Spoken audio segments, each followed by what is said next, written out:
کل بسم اللہ الرحمن الرحیم کل NA 249 کراچی کا بائی الیکشن ہے اور اس کے لیے پاکستان مسلم لیگ نون امیدوار ہے، دیگر جماعتیں بھی ہیں۔ ہمیں افسوس ہے کہ یہاں پر صوبائی حکومت جو پیپلز پارٹی کی بھی ہے وہ اپنی پوری کوشش صوبائی وزراء، صوبائی محکمے، صوبائی فنڈز سب اس حلقے میں استعمال کیے گئے۔ ہم نے یہ بات الیکشن کمیشن نوٹس میں لائی ہے۔ وفاقی حکومت کی طرف سے بھی وفاقی وزراء، مشیر، SAPM یہ سب اس حلقے میں آئے اور عوام کو ورگلانے کی کوشش کی۔ یہ صحت کارڈ میں انصاف ہوا، استعمال ہوا، جو بس کی رجسٹریشن بھی ہوئی، راشن بھی بانٹے گئے۔ اس کے علاوہ اشتعال دینے کی بھی کوشش کی گئی۔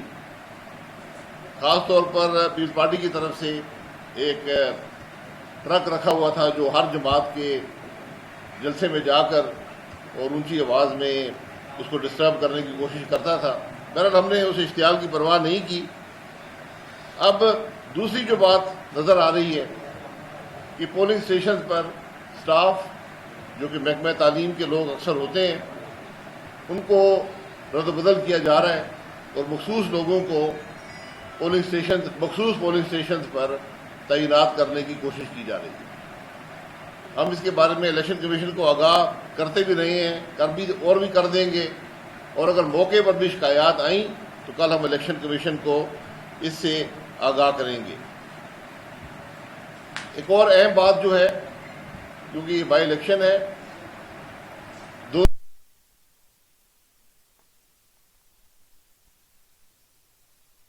کر رہی ہیں، اس لیے ضروری ہے کہ سیکیورٹی جو ہے وہ ان پولنگ اسٹیشن پر بھرپور طریقے سے فراہم کی جائے۔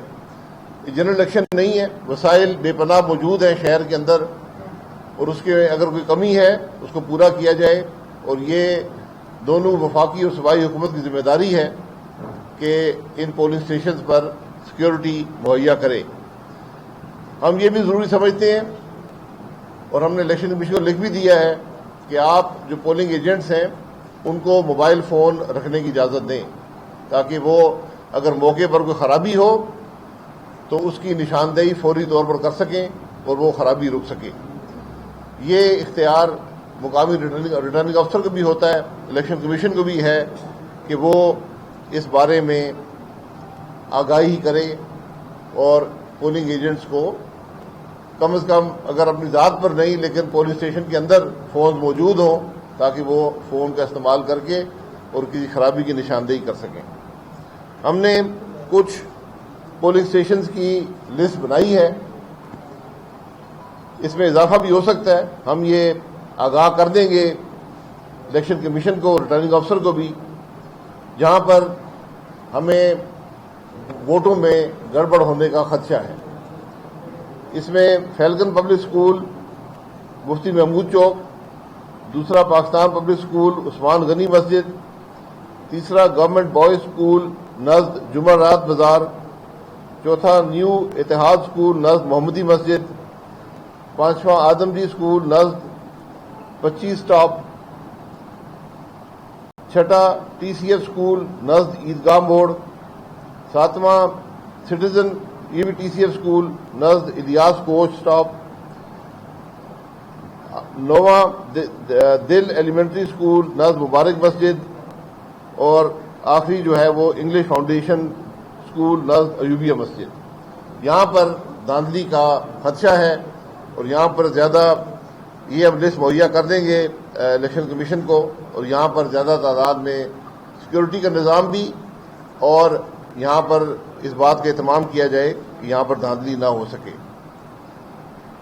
اس کے علاوہ چند علاقے ایسے ہیں جہاں پر خدشہ یہ ہے کہ فائرنگ کرائی جائے گی تاکہ ووٹنگ کو روکا جائے، اور طریقے سے ووٹنگ کو آہستہ کرنے یا جو عوام ووٹ دینا چاہتے ہیں ان کو روکنے کی کوشش ہوگی۔ اس کی نشاندہی بھی ہم کرنا چاہتے ہیں۔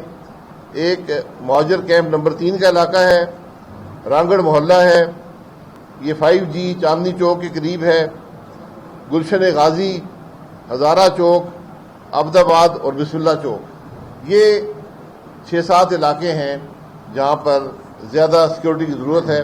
ہم سیکورٹی ایجنسیز کو بھی آگاہ کر دیں گے، لیکن یہ ذمہ داری ان کی بنتی ہے کہ کل کا جو الیکشن ہو یہ شفاف بھی ہو اور اس میں سیکورٹی کا کوئی فیلیور نہ ہو، کیونکہ ایک بائی الیکشن پورے شہر میں ہو رہا ہے اور لاکھوں کی تعداد میں یہاں پر سیکورٹی ایجنسیز موجود ہیں، ان کی موجودگی میں بھی اگر خرابی پیدا ہوئی تو اس کا مطلب ہے کہ دال میں کچھ کالا ہے۔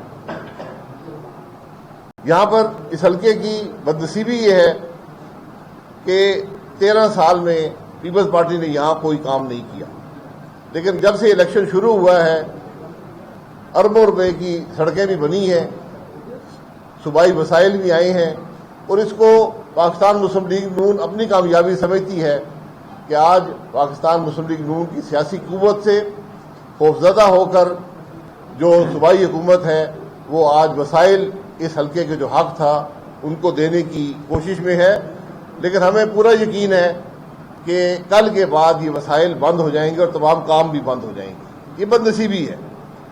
اسی طرح اس حلقے کا سب سے بڑا مسئلہ پانی کا ہے، اور اس سے بڑی بدنصیبی کوئی نہیں ہے کہ جو PTI کا ممبر یہاں سے الیکٹ ہوا تھا پچھلے الیکشن میں، جناب فیصل وادہ صاحب، وہ اس ملک کے پانی کے وزیر تھے۔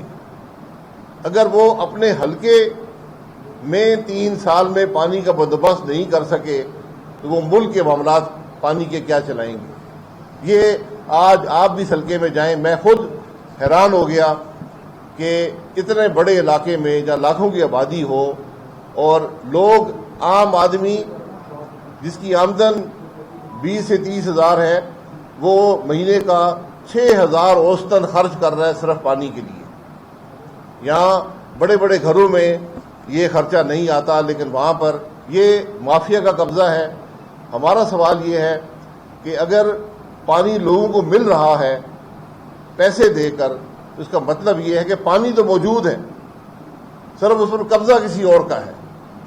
اس پر قبضہ نہ وفاقی حکومت کا ہے کہ عوام کو پانی دے سکے، نہ صوبائی حکومت کا ہے۔ یہ پانی کسی اور کے ہاتھوں میں جا رہے ہیں اور پیسے بنائے جا رہے ہیں۔ آپ خود حساب لگا لیں کہ یہاں پر میرا ذاتی خیال ہے کہ 70,000 کے قریب گھر ہوں گے، اور اگر وہ 1,20,000 گھر ہیں، گھرانے ہیں، اور اگر یہ اوسطاً 6,000 روپیہ مہینہ خرچ کر رہے ہیں پانی پر، تو یہ اربوں کی رقم کس کے پاس جاتی ہے؟ تو ہمارا یہ اس حلقے کے عوام سے وعدہ ہے کہ انشاءاللہ یہ جو ہائیڈرنٹ کا نظام ہے اس کو ختم کر کے لوگوں کے گھروں میں انشاءاللہ پانی دیا جائے گا۔ اس کے لیے پاکستان مسلم لیگ نون نے پہلے بھی آپ کو زبیر صاحب بتائیں گے کہ کیا خدمت پانی کے حوالے سے پاکستان مسلم لیگ نون نے جو کوشش وفاقی حکومت کی تھی وہ کی تھی، لیکن یہ ناانصافی کا نظام کہ 21ویں صدی میں لوگوں کو حکومت پانی فراہم نہیں کرتی، ان کو مختلف قسم کے مافیا سے یہ جو ہائیڈرنٹ کا نظام ہے یہاں سے پانی لے کر اپنی پانی کی ضروریات پوری کرنی پڑتی ہیں۔ یہ بڑی بدنصیبی ہے، اور انشاءاللہ ہمیں پورا یقین ہے، جو حلقے کے حالات ہم نے دیکھے ہیں، کہ انشاءاللہ ایک بھرپور کامیابی کل پاکستان مسلم لیگ نون حاصل کرے گی، کیونکہ ہر پاکستانی اب یہ جان چکا ہے کہ اگر ملک کے مسائل کوئی جماعت حل کر سکتی ہو پاکستان مسلم لیگ نون ہے۔ اور عوام جو نہ عوام کو پانی، جو لوگ نہ عوام کو پانی دے سکے ہیں، نہ سڑکیں بنا سکے ہیں، نہ گلیاں بنا سکے ہیں، جنہوں نے چینی 115 کی کر دی، آٹا 70 روپے کا کر دیا، ان لوگوں کو انشاءاللہ کل ووٹ نہیں ملے گا۔ میں زبیر صاحب سے کہوں گا، جی ایک امیر مقام صاحب جو یہاں پر الیکشن کیمپین میں ہیں وہ آپ کو بتائیں گے کہ موقع پر حالات کیا ہیں اور کیا خدشات ہیں۔ بسم اللہ الرحمن الرحیم۔ جس طرح شاہد صاحب نے بات کی، میں اس کیمپین کا حصہ رہا اور شوروں میں بھی آیا، 4-5 دن رہا، اور ابھی بھی 7-8 دل سے ہوں اور پورا حلقہ دیکھ لیا، 9 یونین کونسل ہر جگہ میں گیا بھی اور سب کچھ دیکھ لیا. تو میں سب سے پہلے اپنے تمام کارکنان کا بھی شکریہ ادا کرتا ہوں کہ انہوں نے یہ کمپین رمضان کے مہینے میں جس جذبے سے چلا دیا اس کی نظیر نہیں ملتی. ہم تو سیاسی لوگ ہیں اور ہر کمپین میں ابھی بھی بائی الیکشن نوشہرہ کی اور جگہ ڈسکا کئی جگہوں میں، مگر یہاں جو لوگوں میں جذبہ پایا جاتا ہے اور ہمارے کارکنان میں وہ بالکل قابل دید رہا. میں ساتھ ساتھ اتحادی جماعتیں جو ہمارے ہیں ان کا بھی اپنی پوری پارٹی کی طرف سے شکریہ ادا کرتا ہوں، خاص کر عوامی نیشنل پارٹی کا اور JOIF کا، کہ ان کے کارکنانوں اور یہاں کے لیڈرشپ نے بھی ہمارا بھرپور ساتھ دیا اور کمپین کا حصہ رہا، اور صرف اتحادیوں کی طرح نہیں اس طرح کام کیا جس طرح خود وہ لڑ رہا ہے. تو ان حالات میں جو کچھ ماحول سب کے سامنے ہے، ہم نے تو کئی ضمنی الیکشن اور ایک کام ہے، تو میں نے جو جذبہ یاد دیکھا ہے اور جو لوگ بےتاب ہے، جو عام لوگ ہیں جس کا کسی پارٹی سے تعلق بھی نہیں ہے، وہ لوگ کل کی دن کا انتظار کر رہے ہیں کہ ان کے ساتھ جو کچھ ہوا پچھلے 3 سال میں، اور پھر پیپل پارٹی کی حکومت شاہد صاحب نے 13 سال، تو 13 سال سے پہلے بھی کئی سال رہا، سارے ملا کے 40 سال سے بھی زیادہ رہا، کہ ان لوگوں کو کچھ ہی نہیں ملا اور اس حرفے کو اس طرح نظر انداز کیا گیا. تو لوگوں میں ایک غصہ پایا جا رہا ہے. ان کو یہ بالکل دیکھ رہا ہے پری پول ریگنگ کی بھرپور کوشش کی گئی، انتہا کی گئی، مگر میں تو ہر جگہ گیا ہوں، وہ پھر بھی نمک کی برابر ہے آٹے میں، نمک کی برابر ہے. کسی جگہ پائپیں ڈالے گئے، کسی جگہ سڑک پر اسفالٹ ڈالے گئے وغیرہ وغیرہ، مگر ہم کہتے ہیں کہ وہ تو ان لوگوں کا حق ہے. اگر ہماری وجہ سے وہ اس پر مجبور ہو گئے، پہلے تو یہاں آنے کا جب ہم کمپین چلا رہا ہے اور دیکھ لیا کہ کسی کو آنے کی توفیق ہی نہیں ہوئی، تو چلو وہ آٹے میں نمک کی برابر اگر کام ہو جائے.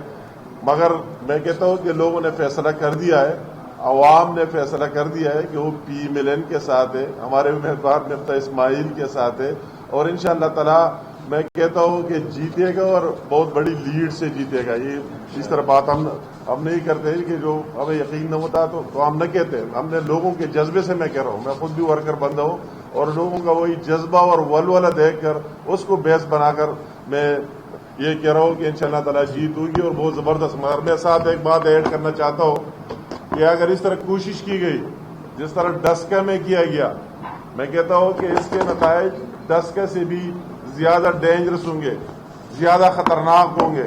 تو اگر کسی نے یہی کوشش کی کہ عوام کی رائے کو تبدیل کرنے کا، ووٹ چوری کرنے کا، تو اس کے نتائج بہت خطرناک ہوں گے ملک کے لیے اور اس سندھ کے لیے اور کراچی کے لیے. اور اس کی ذمہ داری ان لوگوں پر ہوگی جو اس کی کوشش کرے گا. تو یہ بالکل میں پہلے سے کہتا ہوں کہ اگر عوامی رائے چینج کرنے کی کسی نے کوشش کی اور نہیں کرے گا اور کرنے بھی نہیں چاہیے، تو جب عوام ایک ہی طرف ہے اور ایک ہی طرف ووٹ ڈال رہا ہے، ابھی تو عوام نے دیکھ بھی لیا ماشاء اللہ تعالیٰ، سارے دلیر بھی ہو گئے، دیکھ رہے کورٹس کے فیصلے دوسرے تیسرے، کہ اس طرح نہیں ہو سکتا. تو ہماری الیکشن کمیشن سے بھی ڈیمانڈ ہے کہ اس کو پوری طرح مانیٹر کرے، اور یا اگر کسی نے گڑبڑ کی تو اس کے نتائج انتہائی خطرناک ہوں گے. ہم سارے اس میں ہوں گے، سارے انوالو ہوں گے، اور پھر امن و امان کا حالت بہت زیادہ بگڑ جائے گا. تو مجھے یقین ہے کہ کوئی اس طرح نہیں کرے گا، اور جو شاہد صاحب نے ڈیمانڈز رکھے اس پر عمل کرے گا. ہم ان کو بتائیں گے، بھی پروونشل گورنمنٹ کو بھی لکھیے اور الیکشن کمیشن کو بھی لکھیں گے. تو وہ آپ سب کی بہت مہربانی. بسم اللہ الرحمن الرحیم. شاہد صاحب نے جو پرابلمز یہاں کے بتائے ہیں، جو بھی ایشوز ہیں، اس میں سب سے بڑا جو ایشو ہے پانی کے حوالے سے ہے. ایک تو اس سے پہلے میں ایک تھوڑا سا کہنا چاہتا ہوں کہ جو ہر جلسے میں اور ہر کارنر میٹنگ میں ذکر بھی کیا ہے کہ یہاں کوئی مقابلہ نہیں ہے. ایک طرف پاکستان مسلم لیگ سب سے بڑی جماعت ہے اور اس کے سب سے بڑے لیڈر میاں نواز شریف ہیں، اور جو کینڈیڈیٹ ہے ہمارا باقی سب سے کمپیئر کر لیں، تعلیم کے حوالے سے، ایکسپیرینس کے حوالے سے، تجربے کے حوالے سے اور ڈلیوری کے حوالے سے پاکستان کے وزیر خزانہ رہ چکے ہیں اور اس سے پہلے بھی کئی بڑے اچھے عہدوں پر رہ چکے ہیں. سو میرا خیال ہے کوئی ایک چیز بھی ایسی نہیں ہے جو مقابلے میں آ سکے. دوسری چیز یہ ہے کہ پاکستان مسلم لیگ کے ریکارڈ کے حوالے سے شاہد صاحب نے ذکر کیا تھا اور میں پانی کا ذکر کر دوں کہ جب پاکستان مسلم لیگ نواز کی حکومت تھی تو 3 فیڈرل فنڈڈ پروجیکٹس کراچی میں شروع کیے تھے، جو ہمارا فرض نہیں بنتا تھا، لیکن کراچی کے حوالے سے جو کنسرنز تھے اس میں ایک K4 پانی کا منصوبہ تھا، ایک گرین لائن پبلک ٹرانسپورٹیشن کا منصوبہ تھا، اور ایک ہم نے کمپلیٹ کرنا تھا Lyari express way. Lyari express way Shahid Khaqan Abbasi prime minister تھے، اور ہماری خوش نصیبی ہے کہ ہم نے اس کو سٹارٹ کیا، اس کا جو بھی پھنسا ہوا تھا، اور اس کو کمپلیٹ بھی کیا۔ اور گرین لائن پروجیکٹ تقریباً ہم نے 70-75% مکمل کر لیا تھا، اور اگر جو 25% رہ گیا تھا وہ صوبائی حکومت کی نااہلی کی وجہ سے تھا، جنہوں نے جو اپنا حصہ تھا وہ ڈالنا تھا۔ ابھی چند دن پہلے اسد عمر صاحب نے ایک ٹویٹ کیا کہ انشاءاللہ تعالی بسیں آ جائیں گی، اگست یا سپتمبر میں بندی شروع ہو جائیں گی۔ ابھی یہ حکومت 3 سال کے بعد یہ اعلان کر رہی ہے جو 20% حصہ رہ گیا تھا کہ اس کو، حالانکہ سپتمبر 2018 میں عمران خان صاحب جب یہاں آئے تھے تو انہوں نے 162 بلین کا کراچی کے لیے پیکج اناؤنس کیا تھا، جس کا 3 سال میں ابھی تک ایک پیسہ بھی نہیں آیا، اور اس میں بھی یہ گرین لائن پروجیکٹ کے سلسلے میں اور K4 کے سلسلے۔ K4 پروجیکٹ پانی کا جو مسئلہ تھا پورے کراچی کے لیے، اس کو دیکھتے ہوئے میاں نواز شریف بطور وزیر اعظم اور پھر شاہد خاقان عباسی بطور وزیر اعظم، ہم نے اپنا حصہ پورا ڈالا وفاقی حکومت نے، کیونکہ اس میں یہ تھا کہ 50% جو فائنینشیل کنٹریبیوشن ہے وہ وفاق نے کرنی ہے اور 50% صوبائی حکومت نے۔ ہم نے 100% اپنا جو حصہ تھا وہ دے دیا۔ اور یہ بھی بڑی ایک انٹرسٹنگ بات ہے کہ کونسل آف کامن انٹرسٹ، یہ CCI میں اس منصوبے کے حوالے سے جو اس کی ڈسٹریبیوشن اور جو اس کی جو ان کے اپنی رسپانسبلٹیز تھی، یہ بھی چیک کر لیں کہ وہ کس نے مخالفت کی تھی۔ مطلب سندھ میں منصوبہ ہے، کراچی کا پانی سب سے بڑا ایشو ہے، اور مخالفت کر رہے ہیں، تو آپ خود سمجھ گئے ہوں گے کہ کون مخالفت کر رہا تھا، اور بھرپور مخالفت کر رہے تھے۔ اور ابھی جیسے ہم نے یہ کہا، اور جو ہمارے نزدیک بلدیہ کا جو نمبر ون مسئلہ ہے وہ پانی ہی کا ہے، اور ابھی ذکر کیا شاہد صاحب نے 5 سے 6 ہزار روپے ہر گھرانہ خرچ کرتا ہے، تو ہم نے ایک حساب لگایا تھا تقریباً 900 کروڑ روپے سالانہ پانی کی مد میں بلدیہ کے عوام خرچ کر رہے ہیں، 900 کروڑ روپے ہر سال، اور یہ بڑھتا چلا جا رہا ہے۔ اور وفاقی حکومت کی ان کے بھی ہاتھ پاؤں بندھے ہوئے ہیں، آپ کو یاد ہوگا عارف الوی اور بڑے بڑے وہ نعرے مارتے تھے کہ جی ہم مافیاز کو ختم کر دیں گے، ٹینکر مافیا کو، واٹر ٹینکر مافیا کو، کوئی ان کے سامنے نہیں۔ صوبائی حکومت تو بے بس تھی، وفاقی حکومت بھی بے بسی۔ سو ہم نے یہ کہا ہے کہ ہم پانی کا جو ہے ہم کمٹمنٹ کر رہے ہیں، آج پھر یہ کمٹمنٹ کر رہے ہیں اس فورم سے، اور مفتاح اسماعیل ہر جلسے میں ہر کارنر میٹنگ میں کمٹمنٹ کیا ہے کہ ہم وعدہ کرتے ہیں کہ جیسے بھی ہوگا، چاہے وہ پرائیویٹ سیکٹر سے ہمیں کرنا پڑے، ہم پانی پہنچائیں گے بلدیہ کے عوام کے لیے، اور یہ بہت بڑی کمٹمنٹ ہے۔ انشاءاللہ تعالی ہم پورا کریں گے، اور یہاں ہم بھی ہوں گے اور آپ بھی ہوں گے انشاءاللہ تعالی۔ تو کل سیکیورٹی کے حوالے سے ایک صرف میں بات کر دوں کہ وہ علاقے جہاں سلو کرنے کی کوشش کی جائے گی ووٹنگ، اس میں ہمیں کنسرن ہے کہ ایسے حالات، کیونکہ کل اس کی ابتدا کر دی گئی تھی، کل پہلے دن رات کو فائرنگ ہوئی ہے، جس کا ہم سوچ رہے تھے کہ آج سے شاید فائرنگ کی ابتدا کی جائے۔ کل رات آپ کو پتہ ہے فائرنگ ہوئی ہے، اور ایک خوف و ہراس کا ماحول کریٹ ہو گیا ہے، اور وہ اگر ایک آدھ اور فائرنگ ہوگی تو لوگ ظاہر سی بات ہے تھوڑا سا ڈریں گے۔ تو یہ رسپانسبلٹی ہے الیکشن کمیشن کی بھی ہے، سیکیورٹی ایجنسیز کی بھی ہے، صوبائی حکومت کی بھی ہے کہ وہ یہ انشور کریں کہ یہاں بالکل ماحول پیسفل رہنا چاہیے، ڈسکا والا حال نہ ہو، کیونکہ وہ ہوگا بھی تو دوبارہ سے پاکستان مسلم لیگ نے سیکھ لیا ہے کہ ہمیں پتہ ہے ہم نے ووٹ کیسے ڈلوانے ہیں، اور ہمیں پتہ ہے کہ اگر دوبارہ الیکشن کرانے پڑے تو وہ ہم دوبارہ کیسے کرائیں گے۔ بہت بہت جی چھوٹے سے سوالات ہیں۔ کتنے؟ پہلا سوال یہ ہے کہ اگر پاکستان پیپلز پارٹی PDM کا حصہ ہوتی تو کیا آج آپ اس حلقے کے حوالے سے پاکستان پیپلز پارٹی کو تنقید کا نشانہ بناتے؟ دوسرا مختصر سوال بشیر میمن کا ہے، آپ سمجھ گئے بشیر میمن نے کیا کیا ہے؟ پھر وزیر اعظم سے کل ترین کے لوگ ملے اور وزیر اعظم نے کہا میں دباؤ قبول نہیں کرتا۔ دیکھیں، اگر پیپلز پارٹی PDM کا حصہ ہوتی، اپنا امیدوار یہاں کھڑا نہ کرتی، عوام کے مسائل کی بات ہم پھر بھی کرتے، کیونکہ وہ عوام کے مسائل ہیں۔ اگر کسی کی ناکامی ہے تو اس کی ناکامی ہے، اس کا اعتراف کرنا چاہیے، چاہے وہ آپ کا ہمسایہ ہو یا آپ کا دوست ہو۔ اگر اس نے عوام کے مسائل حل نہیں کیے، بات کرنی چاہیے۔ پانی کا وزیر یہاں پر MNA تھا، یہ الیکشن پانی کے وزیر کے چھوڑنے کی وجہ سے ہوا ہے۔ بشیر میمن صاحب نے کچھ جرم کیا جو انہوں نے باتیں کی ہیں؟ یہاں پر میرے خلاف نیب کی 15-16 انکوائریاں ہو چکی ہیں۔ میں نے ایک سوال ان سے پوچھا بار بار کہ یہ یہاں پر کمپلیننٹ کون ہے، یعنی شکایت کس نے کی ہے، اس کا پتہ نہیں چل رہا۔ آج اس ملک کے FIA کا ہیڈ، پولیس افسر کا 22 گریڈ کا افسر، جس کی شہرت پورے پاکستان میں مشہور ہے، جس پر کوئی انگلی نہیں اٹھا سکتا، وہ کہہ رہا ہے کہ مجھے ملک کا وزیر اعظم کہتا تھا، اس کے مشیر کہتے تھے، اس کا سیکرٹری کہتا تھا کہ تم اس ملک کے ججز پر پرچے بناؤ، ان کو انوالو کرو پرچوں میں، سیاستدانوں کو انوالو کرو، جو میرا مخالف ہے اس کو انوالو کرو۔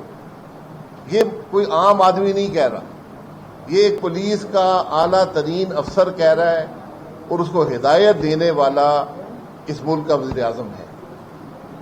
اگر آج نہ ہوئی، اس کی تفتیش اس ملک میں ہوگی اور ان لوگوں کو انصاف کا سامنا کرنا پڑے گا۔ شوکت ترین صاحب کے حوالے سے، یہ شوکت ترین صاحب جانے اور عمران خان صاحب جانے ایک دوسرے سے ملاقاتیں کر رہے ہیں۔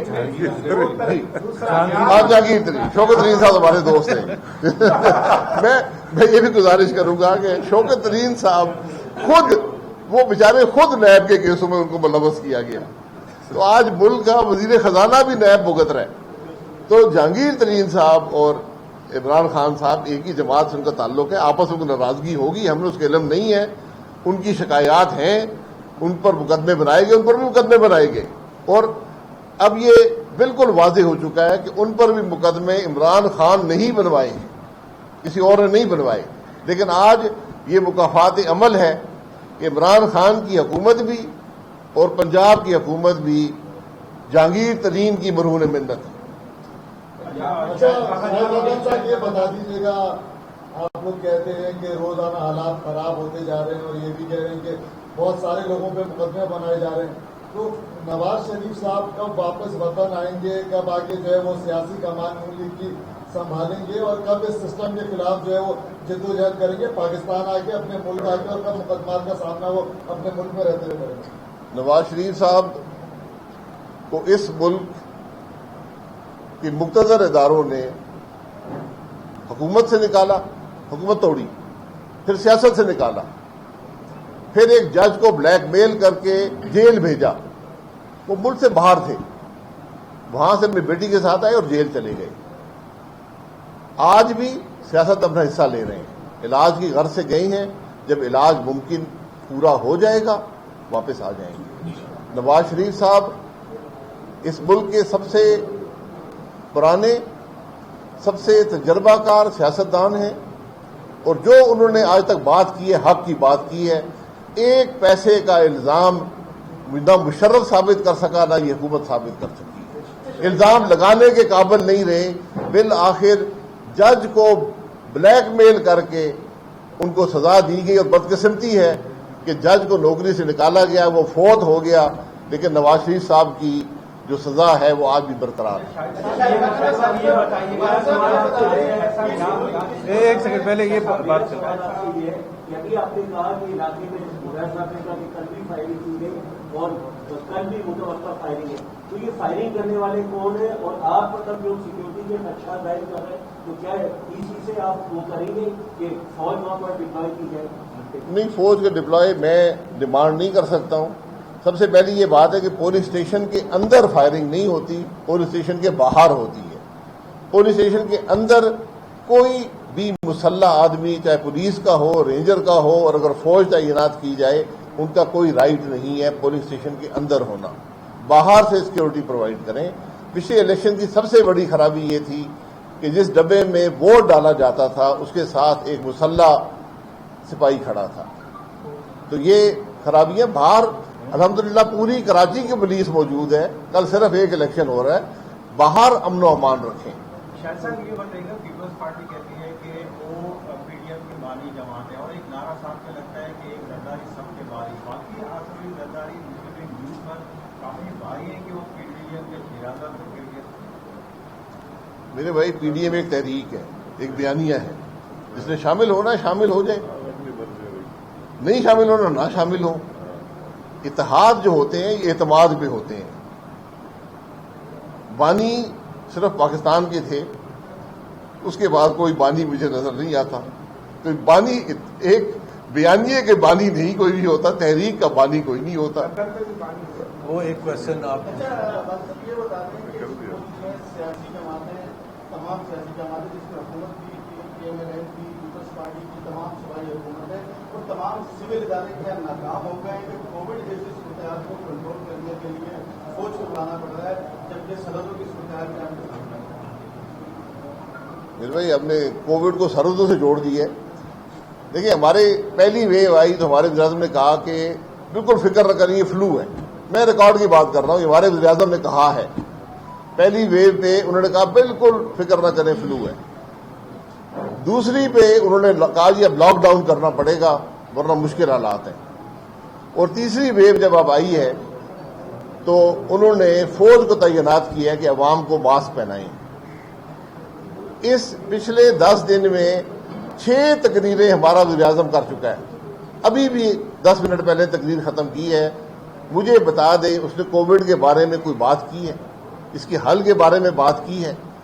2 باتیں ہیں. اتنی بڑی این سی او سی بیٹھی ہوئی ہے، افسران کی ایک تعداد ہے، کچھ وردی میں ہیں، کچھ سویلین ہیں، کچھ وزیر ہیں، کچھ مشیر ہیں. 2 باتیں اس ملک میں کر دیں، آپ کی بڑی مہربانی ہوگی. باقی آپ میٹنگز بھی کریں، لمبے لمبے خط بھی ایک دوسرے کو لکھیں، ماسک پہنانے کا اہتمام کریں. اس کے علاوہ کوئی حل نہیں ہے. کوشش کریں کہ عوام کے اندر اس کو مینڈیٹری کریں، اس کو امپلیمنٹ کریں. حکومت کا یہ کام ہوتا ہے. ماسک پہنائیں لوگوں کو. دوسرا ویکسین لائیں.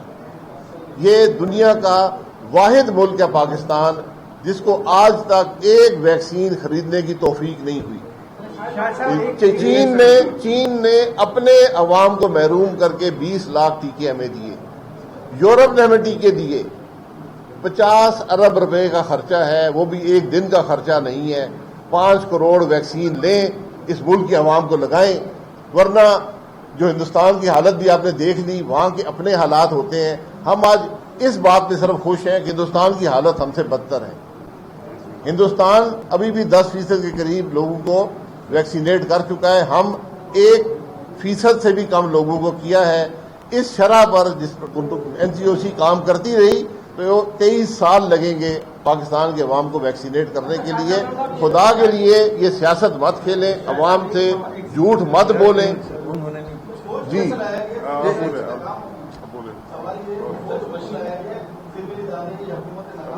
یہ بات کا اعتراف ہوتا ہے کہ ہم ناکام ہو گئے. جب پالیسی نہیں ہوگی تو آپ ناکام ہوں گے. وفاق کو سب سے پہلے دن پالیسی بنانے کی ضرورت تھی. کووڈ کے بارے میں لمبے لمبے خط چھائے ہوئے، میٹنگز ہوئی، آج تک کوئی پالیسی نہیں ہے کہ ہے کیا ملک کے اندر.